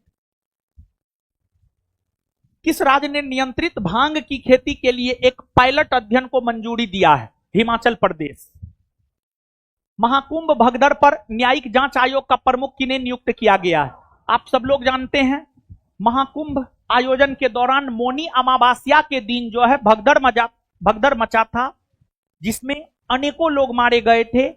उसकी जांच को लेकर जो है इलाहाबाद हाईकोर्ट के न्यायाधीश, सेवानिवृत्त न्यायाधीश न्यायमूर्ति हर्ष कुमार की अध्यक्षता में जो है एक जांच आयोग गठित किया गया था। किस कंपनी ने भारत की पहली हाइड्रोजन ट्रांसपोर्ट विकसित की है? टाटा स्टील कंपनी ने। 2 फरवरी को कौन सा दिवस मनाया जाता है? 2 फरवरी को विश्व आर्द्र भूमि दिवस मनाया जाता है। 2 फरवरी को विश्व आर्द्र भूमि दिवस मनाया जाता है। देखिए, ध्यान दीजिएगा बाबू, आपको जहां तक आर्द्र भूमि का सवाल है, वैसी भूमि जिसमें आर्द्र गुण और शुष्क गुण, दोनों प्रकार के गुण मौजूद हो, वही आर्द्र भूमि के अंतर्गत आता है। और आर्द्र भूमि जैव विविधता को आगे बढ़ाता है, और जैव विविधता पर्यावरणीय संतुलन के लिए जरूरी है। तो आर्द्र भूमि को संरक्षण देने को लेकर ईरान के रामसर नामक शहर में 1971 ईस्वी में एक कन्वेंशन हुआ, एक सम्मेलन हुआ, जिसे रामसर सम्मेलन या रामसर कन्वेंशन कहा जाता है। और उसी में यह निर्णय लिया गया कि आर्द्र भूमियों को संरक्षण प्रदान किया जाएगा, क्योंकि आर्द्र भूमि मानव के लिए जरूरी है। और आर्द्र भूमि के प्रति लोगों को जागरूक करने के लिए विश्व आर्द्र भूमि दिवस 2 फरवरी को मनाया जाता है।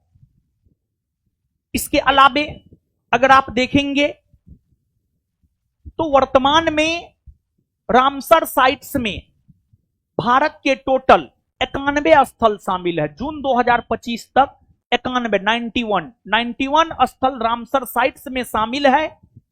और सबसे ज्यादा तमिलनाडु के 20 स्थल रामसर साइट्स में शामिल है।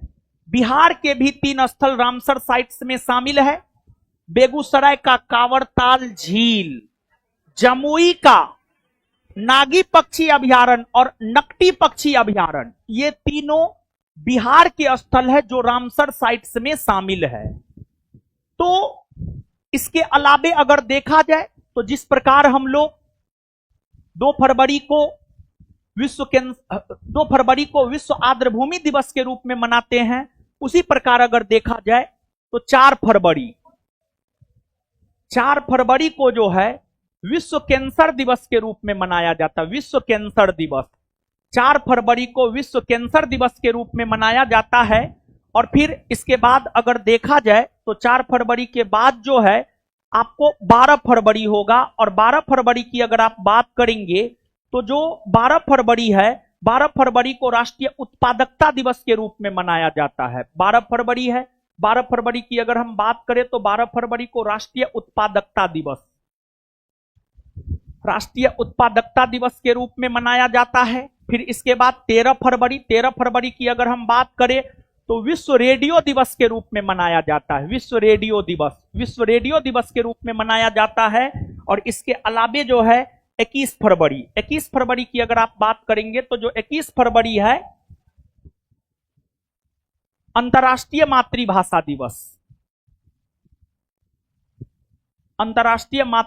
दिवस के रूप में मनाया जाता है। और फिर इसके बाद जो है 24 फरवरी है, 24 फरवरी, फिर 28 फरवरी है। 24 फरवरी की अगर आप बात करेंगे तो 24 फरवरी को जो है केंद्रीय उत्पाद शुल्क दिवस के रूप में मनाया जाता है। केंद्रीय उत्पाद शुल्क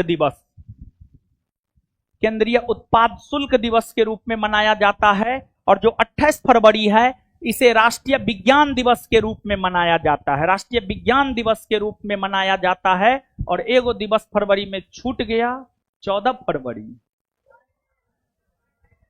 वो तो आप लोग को यादें रहता है क्या? याद रखिएगा ये सब। चलिए तो आइए, विश्व आर्द्र भूमि दिवस कब मनाया जाता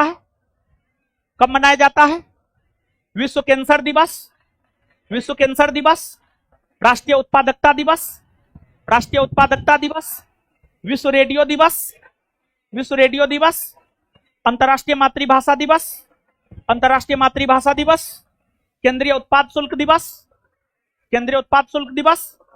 राष्ट्रीय विज्ञान दिवस। फरवरी 2025 में 4 नए रामसर साइट्स जोड़े गए हैं। ये हैं सक्करकोटई पक्षी अभयारण्य, हाँ, थेरथेंगल पक्षी अभयारण्य, हाँ, खेचोपल्ली वेटलैंड, हाँ, उधवा झील, हाँ, उपरोक्त सभी। ये जो लिखा हुआ है TNTN का मतलब होता है तमिलनाडु। क्या होता है? तो ये जो सक्करकोटई पक्षी अभयारण्य है तमिलनाडु में है। फिर थेरथंगल पक्षी अभयारण्य ये भी तमिलनाडु में है। खेचोपल्ली वेटलैंड सिक्किम में है। उधवा झील झारखंड में है। JH यानी झारखंड में है।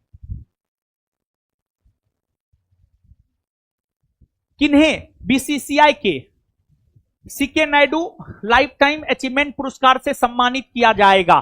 सचिन तेंदुलकर, सचिन तेंदुलकर जानते हैं? सचिन तेंदुलकर का जहां तक सवाल है, ऐसे तो इन्हें गॉड ऑफ इंडियन क्रिकेट कहा जाता है, लेकिन ये एक नंबर का स्वार्थी आदमी था। क्रिकेटर में इससे बड़ा सेल्फिश कोई था ही नहीं। और आजकल सेल्फिश लोगों की ही पूजा होती है। क्या किया है? ठीक है, बढ़िया खेला, वो अलग चीज है, टेक्निक था। देश के लिए तो बहुत कुछ नहीं किया। हमको तो नहीं लगता है देश के लिए ये बहुत कुछ किए हैं, मतलब क्रिकेट को छोड़कर। लेकिन देश इसको बहुत कुछ दिया है। इसको क्या नहीं मिला है? भारत रत्न मिला है, खेल के क्षेत्र का सबसे बड़ा पुरस्कार राजीव गांधी खेल रत्न पुरस्कार मिला है, जिसे आज मेजर ध्यानचंद खेल रत्न पुरस्कार के नाम से जाना जाता है। इन्हें अर्जुन पुरस्कार मिला है। तो बहुत सारा पुरस्कार इन्हें मिला है, लेकिन देश के लिए बहुत कुछ नहीं किए, समझे? देश के लिए तो छोड़िए, अपना बेटों को नहीं बना सके, समझ गए? तो पहले अपने बेटा को बना लेते, उसके बाद देश के लिए करते। खैर चलिए ठीक है। लेकिन जानते हैं, मतलब जो बड़ा आदमी होता है, आप देखे होंगे अमिताभ बच्चन का बेटा अमिताभ बच्चन नहीं बन पाया। बन पाया? शाहरुख खान का बेटा शाहरुख खान नहीं बन पाया, समझे? क्योंकि पता है, यहीं पर देखिए, शाहरुख खान इसलिए बन पाया क्योंकि तपा है, वो तपा है, आग की ज्वाला में तपा है। अमिताभ बच्चन इसलिए बन पाया क्योंकि वो तपा है। लेकिन शाहरुख खान के बेटा को ऐशो आराम का कोई कमी है। और इंसान को क्या चाहिए? हम रहे या आप। मेरा भी मन होता है दोपहर में 12 बजे तक आराम से सो के उठे, एकदम बेड पे चाय आ जाए, नाश्ता आ जाए, खाना आ जाए, सब चीज आ जाए, मेरा भी मन होता है। लेकिन सुबह में 6 बजे उठना पड़ता है, समझ गए? तो मन को दाबना पड़ता है। तो कुल मिलाकर के हम ये बात बोलना चाह रहे हैं बाबू कि जितना बड़ा संघर्ष होगा, जितना बड़ा मेहनत होगा, जितना बड़ा त्याग होगा, जितने अपने आप को तपाइएगा, उतना बिखर कर सामने आइएगा। और जितना ऐसो आराम का जिंदगी जिएगा, उतना नालायक बनिएगा। दो चीज कभी पूरा नहीं हो सकता, नींद और जौरत। नींद और जौरत की कभी पूर्ति नहीं हो सकती। आप कितना भी सो लीजिए, फिर भी सोने का मन करेगा। और दूसरी बात, जरूरत। आज अगर आपके पास 2 व्हीलर है तो आप कहिएगा 4 व्हीलर हो, 4 व्हीलर होगा तो फिर कहिएगा हेलीकॉप्टर हो, हेलीकॉप्टर हो तो कहिएगा, समझे? तो संतोषी बनिए, संतोषी, संतोषी। विश्व कैंसर दिवस कब मनाया जाता है? 4 फरवरी। संयुक्त सेना अभ्यास एक्स एक्वेडिन भारत और किस देश के बीच शुरू हुआ? भारत और मालदीव, भारत और Maldives. Best new age ambient श्रेणी में किस भारतीय मूल के अमेरिकी संगीतकार ने ग्रैमी अवार्ड 2025 जीता है? चंद्रिका टंडन। और देखिए ग्रैमी अवार्ड, जहां तक ग्रैमी अवार्ड का सवाल है, यह संगीत के क्षेत्र में दिया जाता है। और इस अवार्ड की शुरुआत 1958 ईस्वी से हुई है। और ग्रैमी अवार्ड 2025 के अंतर्गत album of the year,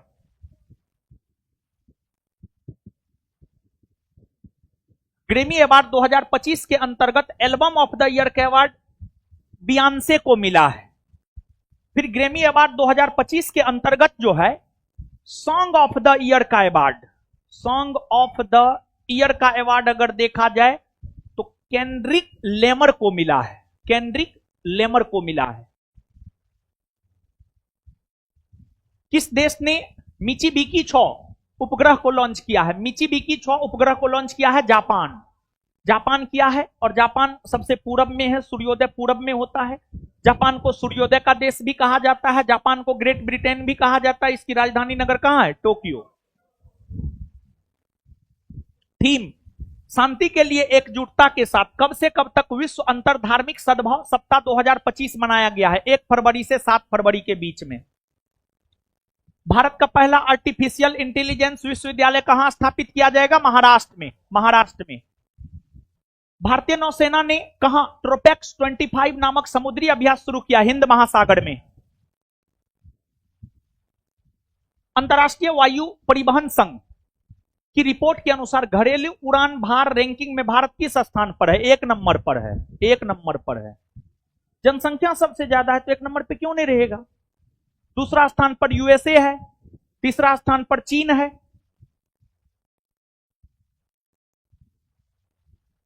mobile phone के निर्माण में भारत विश्व में किस स्थान पर है? दूसरा। पहला स्थान पर है चीन। चीन। किस राज्य में अंतर्राष्ट्रीय सरस्वती महोत्सव 2025 का आयोजन शुरू किया गया है? अंतर्राष्ट्रीय सरस्वती महोत्सव 2025 का आयोजन हरियाणा में हुआ है। हरियाणा में हुआ है। और सरस्वती एक नदी है जो कि विलुप्त हो गई है। सरस्वती एक नदी है जो कि विलुप्त हो गई है, और हरियाणा की सरकार के द्वारा जो है उसको खोजा जा रहा है। और एगो बात और बाबू आप जानिए कि सरस्वती महोत्सव के साथ साथ अगर देखा जाए तो हरियाणा में गीता महोत्सव का भी आयोजन हुआ है। सरस्वती महोत्सव के साथ साथ अगर देखा जाए तो हरियाणा में जो है गीता महोत्सव का भी आयोजन हुआ है। हरियाणा में गीता महोत्सव का भी आयोजन हुआ है। तो जो है आप उसको भी याद रखिएगा। और ये जो आपको सब्जेक्टिव वाला नोट है उसमें सारा महोत्सव का जो है आपको दिया गया है। उन महोत्सव का आयोजन जो है आपको कहाँ हुआ है फिलहाल हमको मिल नहीं रहा है, लेकिन है है है है है है, है जी है।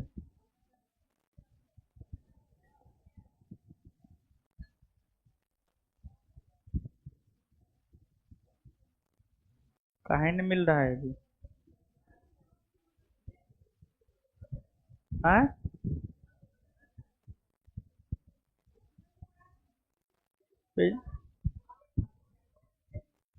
8।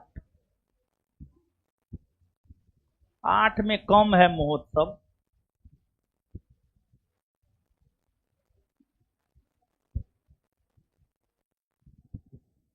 है तो है।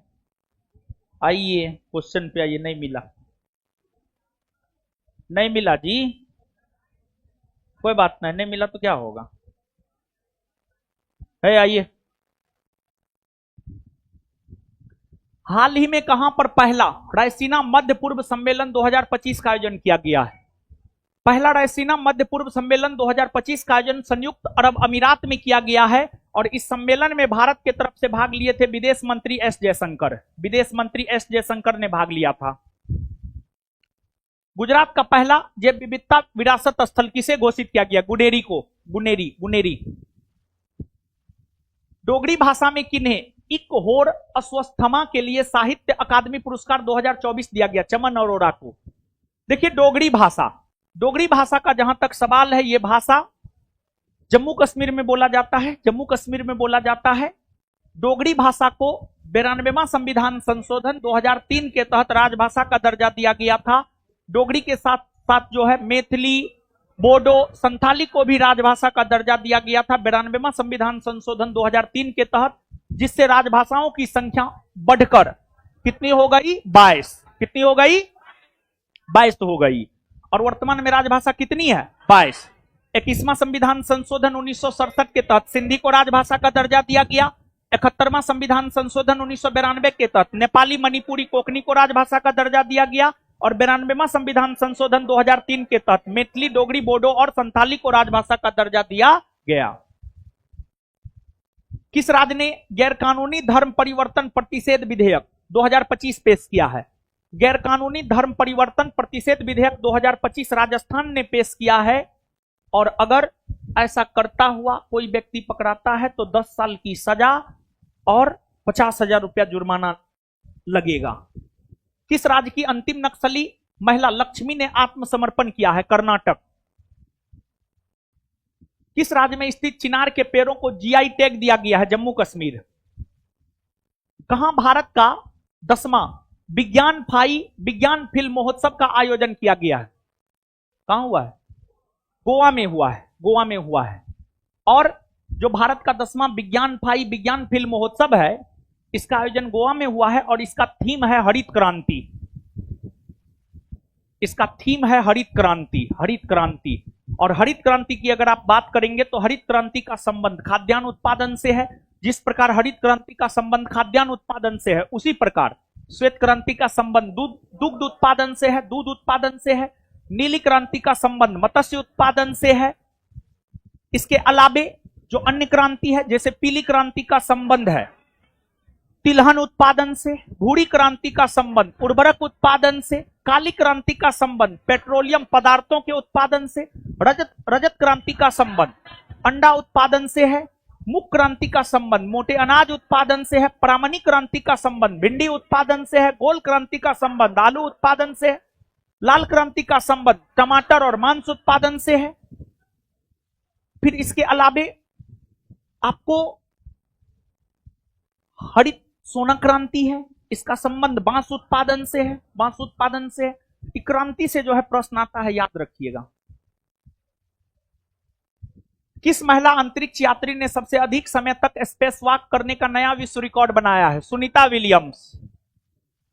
कहां पर अष्टधातु से बनी छत्रपति शिवाजी महाराज की प्रतिमा स्थापित की जाएगी? टोक्यो में, जापान के टोक्यो में। 40वीं मिसेज वर्ल्ड 2025 का खिताब किसने जीता है? तसेगो गेलई, साउथ अफ्रीका की है। 38वें राष्ट्रीय खेल उत्तराखंड में हुआ है। इसमें किस राज्य ने पुरुष कबड्डी में गोल्ड मेडल जीता है? उत्तर प्रदेश जीता है। और जिस प्रकार 38वां राष्ट्रीय खेल उत्तराखंड में हुआ है, उससे पहले 37वां गोवा में हुआ था और 39वां मेघालय में होना है। 37वां गोवा, 38वां उत्तराखंड और 39वां मेघालय। हाल ही में Indian renaissance the Modi decade पुस्तक लॉन्च किया गया। इसके संपादक डॉक्टर ऐश्वर्या पंडित है। न्यूजीलैंड की संसद ने अपने किस पर्वत को व्यक्तित्व का अधिकार प्रदान किया है?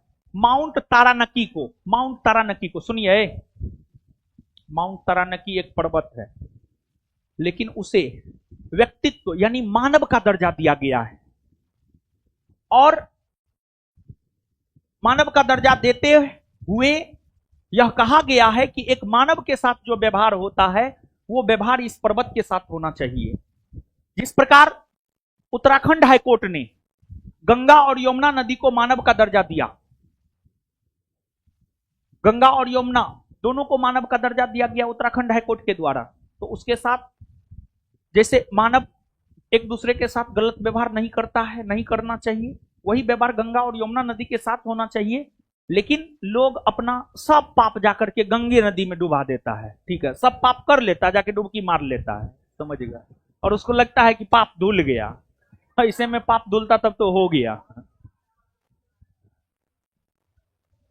भारत के पहले सफेद बाघ प्रजनन केंद्र कहां स्थापित करने को मंजूरी मिली है?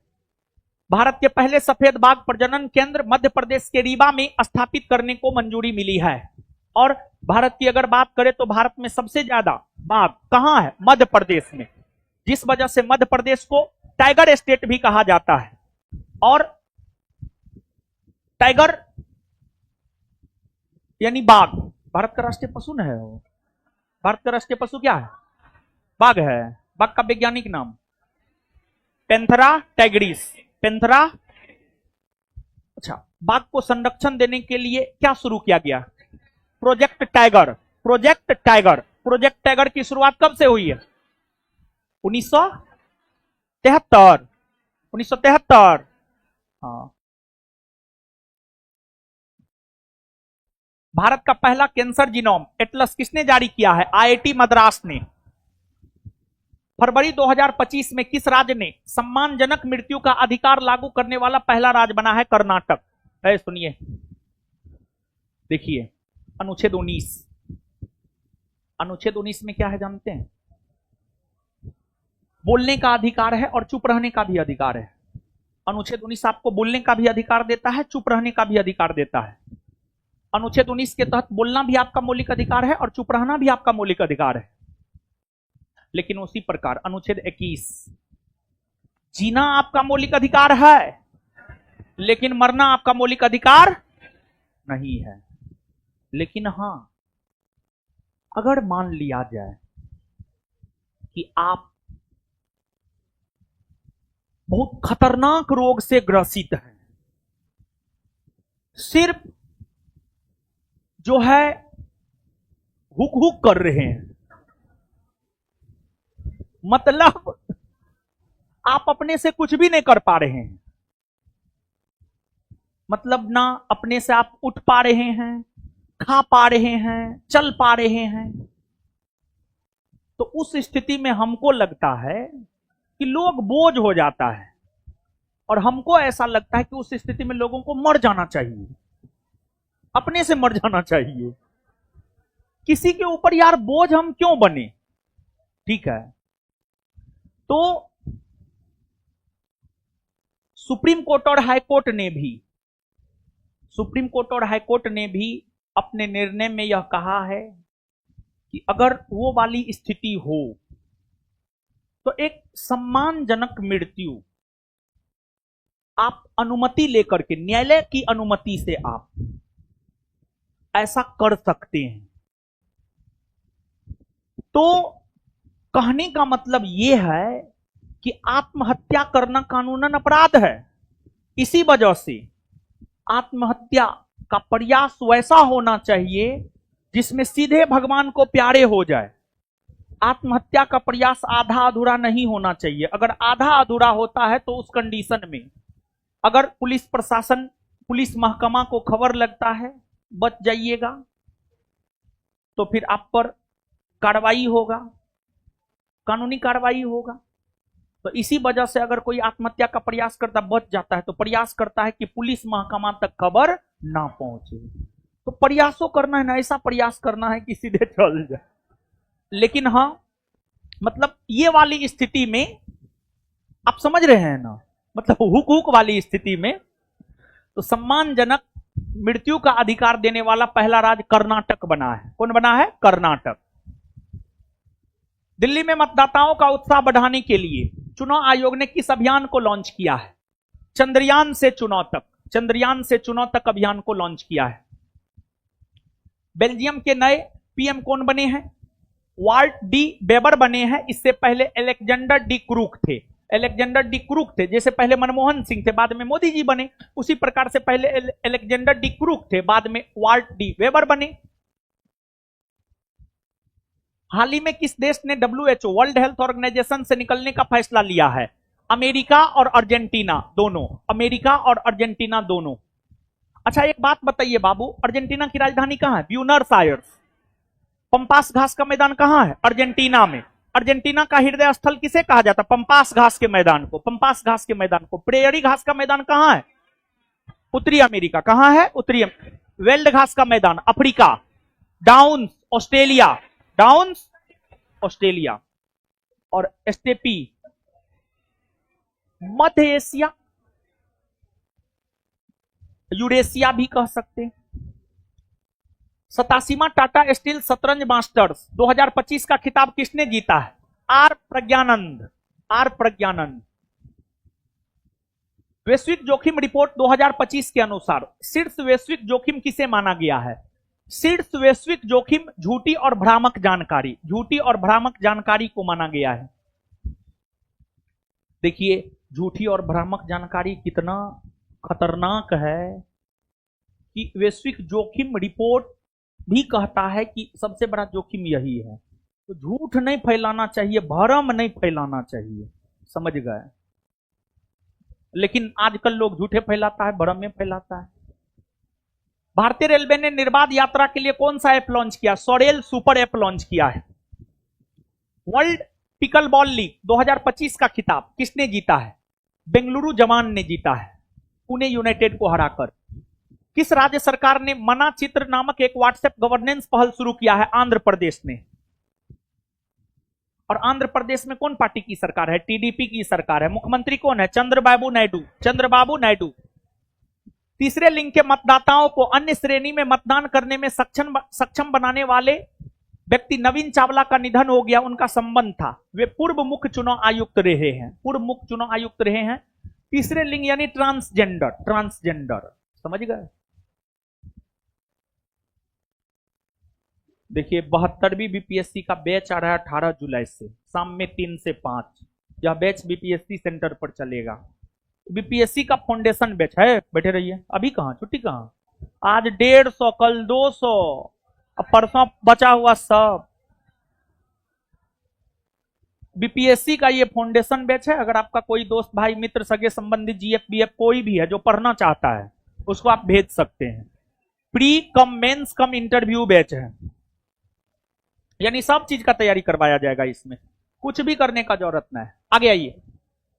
लॉजिस्टिक प्रदर्शन सूचकांक 2025 में भारत किस स्थान पर है? एक तो लॉजिस्टिक प्रदर्शन सूचकांक की अगर हम लोग बात करें तो जो लॉजिस्टिक प्रदर्शन सूचकांक है, यह सूचकांक कौन जारी करता है जानते हैं? यह सूचकांक जारी करता है विश्व बैंक। कौन जारी करता है? विश्व बैंक। विश्व बैंक जारी करता है, यह विश्व बैंक जारी करता है। यह सूचकांक जो है वर्ल्ड बैंक के द्वारा जारी किया जाता है। इसमें भारत का स्थान है 38वां। प्रथम स्थान पर अगर देखा जाए तो प्रथम स्थान पर सिंगापुर है, द्वितीय स्थान पर फिनलैंड है, तृतीय स्थान पर अगर देखा जाए तो तृतीय स्थान पर जर्मनी है, और 38वां स्थान पर अपना देश भारत है। दिल्ली विधानसभा चुनाव 2025 में कांग्रेस पार्टी को कुल कितने सीट प्राप्त हुए? 0।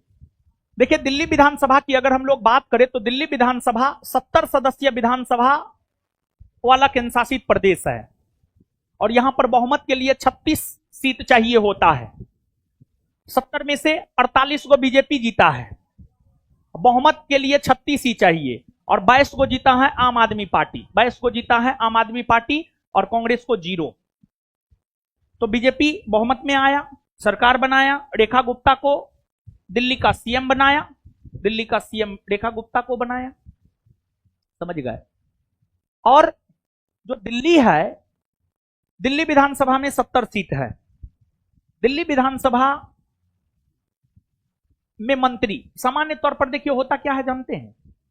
केंद्रीय मंत्री परिषद हो या राज्य मंत्री परिषद हो, उसमें मंत्रियों की संख्या, केंद्रीय मंत्री परिषद में मंत्रियों की संख्या लोकसभा के कुल सीट के 15% से अधिक नहीं होता है। यह प्रावधान 91वां संविधान संशोधन 2003 के तहत किया गया है। और राज्य मंत्री परिषद में मंत्रियों की संख्या संबंधित राज्य के विधानसभा के 15% से अधिक नहीं होता है। यह प्रावधान भी 91वां संविधान संशोधन 2003 के तहत किया गया है। लेकिन दिल्ली में केंद्रीय मंत्री परिषद में सदस्यों की संख्या विधानसभा की कुल सीट का 10% से अधिक नहीं होता है। दिल्ली के विधानसभा के भीतर दिल्ली के केंद्रीय मंत्री परिषद में, दिल्ली केंद्र शासित प्रदेश के केंद्रीय मंत्री परिषद में मंत्रियों की संख्या 7 से ज्यादा नहीं हो सकता है। यानी रेखा गुप्ता का जो मंत्री परिषद है उसमें अधिकतम 7 गो मंत्री हो सकता है, उससे ज्यादा नहीं हो सकता है। दिल्ली वो 15% का अपवाद है, एक प्रकार से आप कह सकते हैं। Theme use as a bridge to intra BIMSTEC exchange के साथ, जहां पर बिम्स्टेक युवा शिखर सम्मेलन 2025 का आयोजन हुआ है। कहां हुआ है? गांधीनगर में, गांधीनगर में हुआ है। और ये जो बिम्स्टेक है जानते हैं, बंगाल की खाड़ी है ना, वो बंगाल की खाड़ी है। तो देखिए हम जहां मैप खोजते हैं वहां है ना, जहां नहीं खोजिएगा वहां होगा। बिम्स्टेक ये जो बंगाल की खाड़ी है, इसके साथ सीमा बनाने वाले देशों का एक संगठन है। जैसे भारत हो गया, बांग्लादेश हो गया, म्यांमार हो गया, श्रीलंका हो गया, इधर थाईलैंड हो गया, नेपाल हो गया, भूटान हो गया। Bharat 1, Nepal 2, Bhutan 3, Bangladesh 4, Myanmar 5, Sri Lanka 6, Thailand 7। ये 7 देशों का एक संगठन है बिम्स्टेक। इसकी स्थापना कब हुई है? 1997। इसका मुख्यालय ढाका में है। बिम्स्टेक के अंतर्गत अगर देखा जाए तो बिम्स्टेक युवा शिखर सम्मेलन का आयोजन गुजरात के गांधीनगर में हुआ है। सूखे से निपटने के लिए किस राज्य ने सुजल परियोजना शुरू किया है? कर्नाटक ने। जानते हैं कर्नाटक के कुल भूभाग का लगभग 70% के आसपास भूभाग सूखाग्रस्त है। 70% के आसपास भूभाग सूखाग्रस्त है। और कर्नाटक बताइए समुद्री सीमा बनाता है अरब सागर के साथ और सूखाग्रस्त राज्य है। 10 फरवरी को विश्व दलहन दिवस मनाया गया। इसका थीम क्या है? इसका थीम है pulse bringing diversity to agri food system.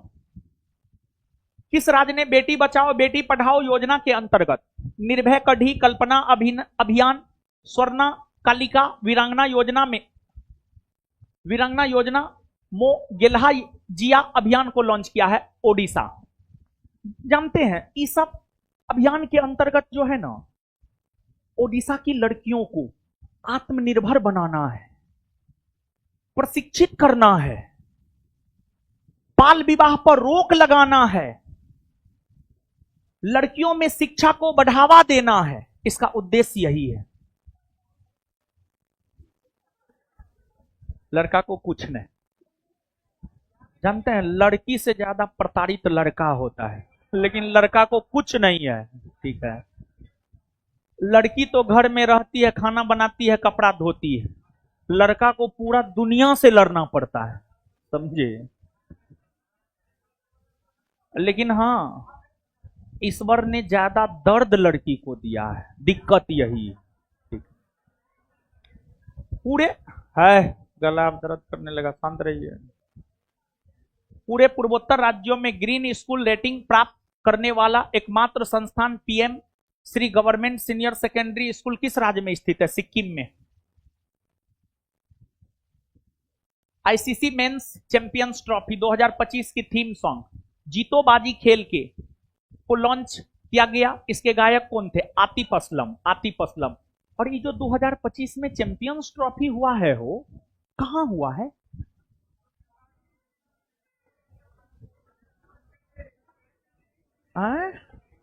Champions trophy T20 है महाराज। पाकिस्तान और यूएई में हुआ है। इसका आयोजन पाकिस्तान और यूएई में हुआ है। इसमें जीता कौन है? भारत ना। किसको हराकर? है न्यूजीलैंड को हराकर। सही में। क्रिटिक्स चॉइस अवार्ड 2025 में सर्वश्रेष्ठ फिल्म का सम्मान किसे दिया गया? एनोरा को। और क्रिटिक्स चॉइस अवार्ड 2025 में सर्वश्रेष्ठ अभिनेता का अवार्ड अगर देखा जाए तो सर्वश्रेष्ठ अभिनेता का अवार्ड एड्रियन ब्रॉन्डी को, सर्वश्रेष्ठ अभिनेत्री का अवार्ड अगर देखा जाए तो डेमी मूर को, और सर्वश्रेष्ठ डायरेक्टर यानी निदेशक का अवार्ड, सर्वश्रेष्ठ डायरेक्टर यानी निदेशक का अवार्ड अगर देखा जाए तो जॉन एम चू को दिया गया है। जॉन एम चू को। पेरिस आर्टिफिशियल इंटेलिजेंस शिखर सम्मेलन 2025 में फ्रांस किसके साथ मिलकर सह अध्यक्षता किया है? भारत के साथ मिलकर सह अध्यक्षता किया है। और एक बात जानिए बाबू, एआई शिखर सम्मेलन 2025 के बाद एआई शिखर सम्मेलन 2026 में होना है और इसकी अध्यक्षता भारत करेगा। 19वें अंतरराष्ट्रीय सीएसआर सम्मेलन में सीएसआर कॉर्पोरेट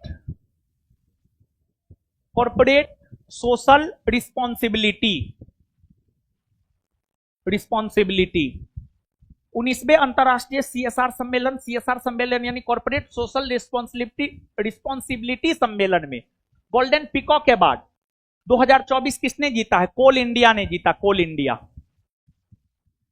पैरा तीरंदाजी एशिया कप 2025 में शीर्ष पर कौन सा देश रहा है? भारत रहा है। और पैरा तीरंदाजी एशिया कप 2025 का आयोजन स्थल अगर देखा जाए तो आयोजन स्थल है थाईलैंड में हुआ है ये। भारत ऊर्जा सप्ताह 2025 कहां शुरू किया गया? नई दिल्ली के यशोभूमि में शुरू किया गया था और इसका उद्घाटन हमारे प्रधानमंत्री श्री नरेंद्र मोदी जी ने किया था। भ्रष्टाचार धारणा सूचकांक 2024 में शीर्ष पर कौन देश है? एक तो भ्रष्टाचार धारणा सूचकांक की अगर हम लोग बात करें तो यह सूचकांक ट्रांसपेरेंसी इंटरनेशनल नामक संगठन के द्वारा जारी किया जाता है। और इस सूचकांक में पहला स्थान अगर देखा जाए तो डेनमार्क को, दूसरा स्थान फिनलैंड को, तीसरा स्थान सिंगापुर को, भारत को 96वां स्थान, और अंतिम स्थान की अगर हम बात करें तो अंतिम स्थान पर रहा है दक्षिणी सूडान। दक्षिणी सूडान।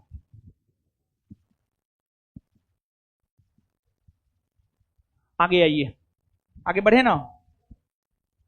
विरासत योजना के तहत कौन सा राज्य अपने 60 गांवों को पर्यटन स्थल के रूप में विकसित करेगा? उत्तराखंड। उत्तराखंड में एक शहर है नैनीताल। नैनीताल ही जो है अपने 60 गांवों को पर्यटन स्थल के रूप में विकसित करेगा। तीसरा साइक्लोन सेना अभ्यास 2025 भारत और किस देश के बीच आयोजन किया गया? मिस्र। भारत और मिस्र। एक रिपोर्ट के अनुसार पिछले 30 वर्षों में शिशु मृत्यु दर में कितने प्रतिशत की कमी आई है? 69%। 12वां विश्व सरकार शिखर सम्मेलन 2025 का आयोजन कहां हुआ है? दुबई। संयुक्त राष्ट्र के बजट में भारत ने वर्ष 2025 के लिए कितना डॉलर का योगदान किया है? 37.64 मिलियन। किस राज्य ने ग्राम विकास के लिए विकासिता गांव योजना शुरू किया है? उड़ीसा। एशिया के पहले आदमकद एनिमेट्रोनिक हाथी एली का अनावरण कहां किया गया? बेंगलुरु में। भारत का पहला स्वदेशी संचालित बायोमेडिकल अवशिष्ट उपचार संयंत्र को लॉन्च किया गया, उसका नाम क्या है? सृजनम। और इसको लॉन्च किया गया है दिल्ली एम्स में। दिल्ली एम्स में। भारत सरकार वर्ष 2047 तक कितना गीगावाट परमाणु ऊर्जा हासिल करने का लक्ष्य रखा है? 100 गीगावाट। 100 गीगावाट। फोबर्स द्वारा जारी रिपोर्ट में 2025 के शक्तिशाली देश की सूची में भारत किस स्थान पर है? भारत 12वां स्थान पर है। प्रथम स्थान पर है यूएसए, द्वितीय स्थान पर है चीन, तीसरा स्थान पर है रूस। विश्व के शक्तिशाली देशों में प्रथम स्थान यूएसए, दूसरा चीन, तीसरा रूस और भारत का स्थान 12वां। 14वीं एशियाई मत्स्य पालन और जलीय कृषि फोरम का बैठक कहां हुआ है? भारत में हुआ है। भारत में। डोनेट ऑर्गेन सेव लाइफ्स पहल का आयोजन किस संस्था के द्वारा किया गया? आईसीसी। पहले ओलंपिक ई स्पोर्ट्स गेम्स 2027 का आयोजन कहां किया जाएगा? रियाद, सऊदी अरब। सऊदी अरब के रियाद में। मुथैया मुरलीधरन के सहयोग से रिलायंस इंडस्ट्री ने किस ब्रांड नाम से स्पोर्ट्स ड्रिंक लॉन्च किया है? स्पिनर नाम से। मुथैया मुरलीधरन जो है श्रीलंका का स्पिनर था, ठीक है। सहवाग इससे बड़ी डरता था।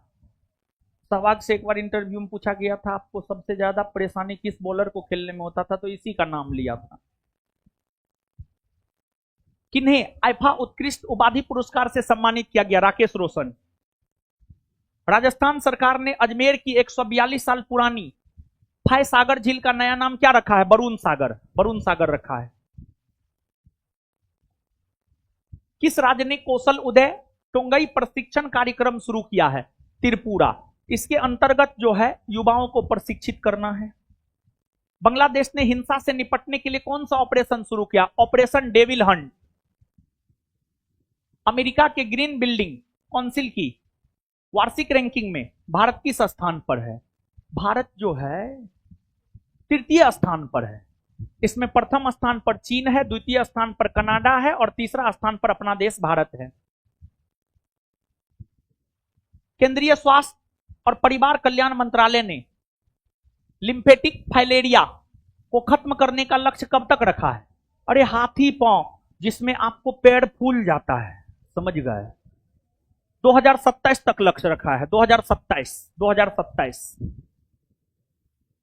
भारतीय कला इतिहास कांग्रेस का 32वां सत्र कहां शुरू हुआ? नोएडा में। आईडीएफसी फर्स्ट बैंक ने किसका डिजिटल अवतार लॉन्च किया है? अमिताभ बच्चन का। ड्रोन संवर्धन एवं उद्योग नीति 2025 को किस राज्य ने मंजूरी दी है? मध्य प्रदेश। प्रधानमंत्री श्री नरेंद्र मोदी ने कहां पर एक नए वाणिज्यिक दूतावास का उद्घाटन किया है? फ्रांस के मार्सिले नामक शहर में। फ्रांस के मार्सिले नामक शहर में। विकसित भारत @2047 प्रगति का मार्ग नीति आयोग कॉन्क्लेव का आयोजन कहां किया गया? नई दिल्ली में। श्री राम जन्मभूमि ट्रस्ट के अस्थायी सदस्य जिनका हाल ही में निधन हो गया, उनका नाम था कामेश्वर चौपाल। अंतर्राष्ट्रीय मृगी दिवस हर साल फरवरी के दूसरे सोमवार को मनाया जाता है। वर्ष 2025 का थीम क्या है? My epilepsy journey. किस देश के वैज्ञानिकों ने आईवीएफ का प्रयोग कर, आज की डेट में जानते हैं ज्यादा उम्र में शादी होने पर बच्चा नहीं होता है, आईवीएफ से बच्चा पैदा करता है, समझे? तो किस देश के वैज्ञानिकों ने आईवीएफ का प्रयोग कर विश्व का पहला कंगारू भ्रूण बनाया है? ऑस्ट्रेलिया बनाया है। शादी उम्र से कर लीजिए, नहीं तो नहीं कीजिए। आगे आइए। कोलकाता में स्थित किस ब्रिटिश कालीन सेना मुख्यालय का नया नाम विजय दुर्ग रखा गया है? फोर्ट विलियम की स्थापना कोलकाता में 1800 ईस्वी में लॉर्ड वेलेजली के द्वारा किया गया था, उसी का नाम बदल करके विजय दुर्ग रखा गया है। इस्माइली मुस्लिम समुदाय के प्रिंस रहीम अल हुसैनी अब 50वें वंशानुगत इमाम बने हैं, इनका पद नाम क्या है? आगा खां 5। जोमेटो ने 4 मुख्य व्यवसायों को एक साथ मिलाकर Zomato, Blinkit, district, hyper your क्या नाम दिया है? क्या नया नाम दिया है? इटर्नल। विश्व के सबसे बड़े झूमर महोत्सव की मेजबानी या आयोजन कौन कर रहा है? असम कर रहा है। ऐसे ये झूमर महोत्सव राजस्थान से संबंधित है, लेकिन इसका मेजबानी असम कर रहा है 2025 में। पुस्तक hearts and heroes lives that send us के लेखक कौन है? कुलभूषण कुमार। किस देश ने महिला खेलों से ट्रांसजेंडर एथलीटों पर प्रतिबंध लगा दिया है? अमेरिका। फीफा ने किस देश के फुटबॉल महासंघ को निलंबित कर दिया? पाकिस्तान। प्रसिद्ध व्यक्तित्व वेंकटरमन का निधन हो गया, उनका संबंध था, समाचार वाचक थे, आकाशवाणी में जो है समाचार वाचक थे ये।